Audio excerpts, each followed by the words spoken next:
I was a chemistry major at Wake Forest. I did research that led me into databases, and for those of a certain age, you remember the .com era. I was a part of that, and I worked in IT consulting for years. So how did I get to education?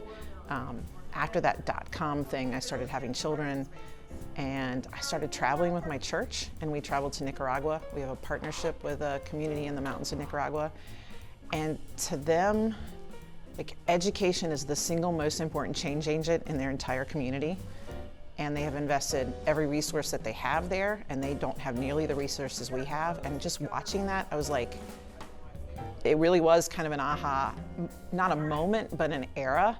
I realized this is where I needed to be, hand walk my resume into a middle school and move my way up, did math and science, and eventually I had an engineering club in middle school, and I realized that's the sweet spot. The building, the application of math and science is where I want to be. So that got me here. It is relationship first. The content is not nearly as important as the child or the student. And so I guess my philosophy is to see the students where they are just by shining a spotlight on a student and telling them they're worth it. I mean, through transit. You will see so much more, and they're able to achieve. So it is see the student, celebrate what they bring, and then connect them with their future possibility. Your expectations or what you see when a person walks in the door are going to be very different than what you get after spending, living with them for 9 or 10 months.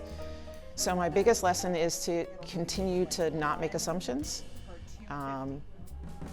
To learn the acronym WAIT, why am I talking?